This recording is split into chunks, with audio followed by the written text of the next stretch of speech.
And what you described appears in many traditions, like in Hindu, in a yogic tradition, in Sufi, and even Christian mysticism.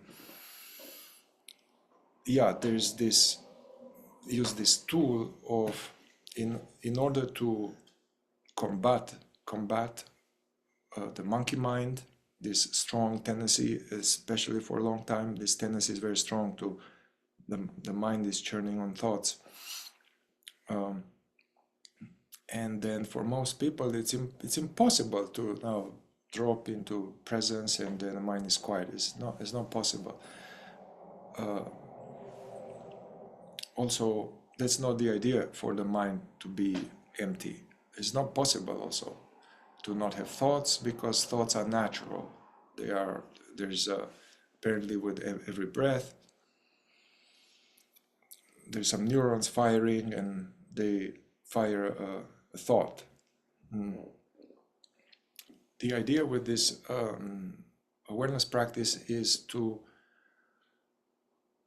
witness the thoughts, but not let them develop into a story. So to not get identified with the thoughts, not to be taken by the thoughts become a taxi. But we can't initially do that because we are so used to being taken, and that which is aware, it's kind of dormant, so it's constantly lapsing into daydreaming. And as we persist and practice, and if we are interested, the situation will change. But that is a crutch. What you described, it's a helpful crutch. In some traditions, they use something which is meaningful to them, some power word or mantra, this, even like Om, or a name of a deity like Shiva, or which are not so emotional for us, or like some brief suggestion, brief prompt, like, hey, now, just now, or right here, or be present, like a short prompt. That is a little bit like giving the mind dog, a bone, because it's anyways chewing on stuff all the time. So give it on something that will keep it more here. Yeah, these are helpful. Some kind of inner coach says, hey, be present, or now, just now, just here, just be here, like here. Yeah, that's very helpful.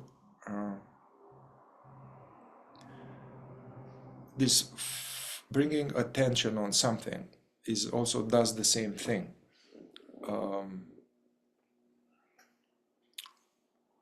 Usually this state of daydreaming and checked out is because our attention is not trained, and our attention falls into the thinking and goes automatic, no attention. So our currency is attention, basically. Before we go into deeper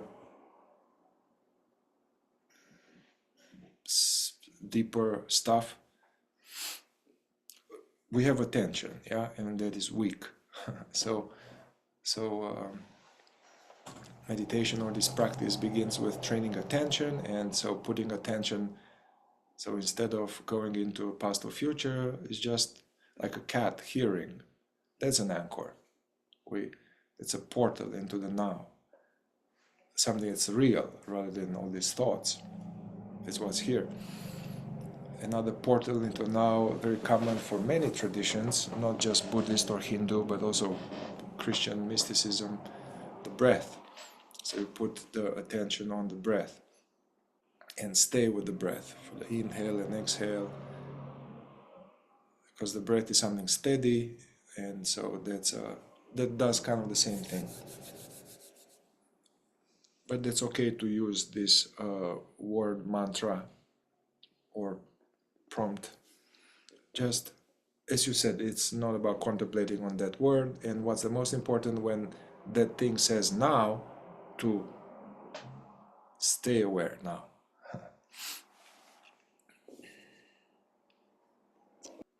Also, it is perfectly okay that the mind didn't settle and there was no stillness. But what is a successful meditation is that, there's a lot of thoughts, and another thought comes and I catch it, and then it fades away. Another thought, I catch it, fades away. So if we could do this over and over, that is successful presence practice. If one persists and trains, then the data streaming will slow down. So it's not about to have no thoughts, or the thoughts are the problem. It's more like being lost in thoughts is the problem. Our awareness being sucked into the thoughts, it's a problem. However, when we start this work, or in this culture, there is excess of being in the head. So we are dealing with that. And Gurdjieff would say the disease of tomorrow or yesterday. Some people, they churn a lot on future, trying to control, manage, anticipate, and some people are more like the past. Even with the yogic practices, the mantra, even in those teachings, this was more like a lower path. This was as a giving them this mantra, to keep using the mantra, focus on the mantra, and that has the effect of quieting the monkey mind. And even in the mantra practice, the idea is that at some point you drop the mantra and just be. My prompts here, hey, notice this, notice that, notice this, notice that, there was a constant mantra from one angle.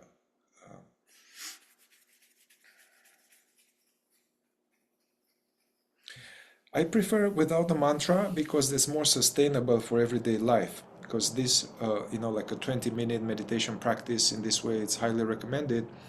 Yet, many people, they have this, they make some conscious effort during a 20-minute practice, and then that finishes. It's compartmentalized. And then I'm driving, and I'm checked out, and I'm... So the idea with this being practice work is to practice in everyday life, because we are not an ashram, we are not monks, so our ashram is life. Actually, a big element of this fourth way teaching is that to do serious spiritual work while being in life, dealing with jobs, money, taxes, government, politicians, partners, social media, money. So to practice while in life. And so it's a little bit less sustainable to use a mantra when we walk. I mean, you can actually, this is what you described, this kind of words in the fourth way, these are called work eyes. And I'll try to explain this briefly.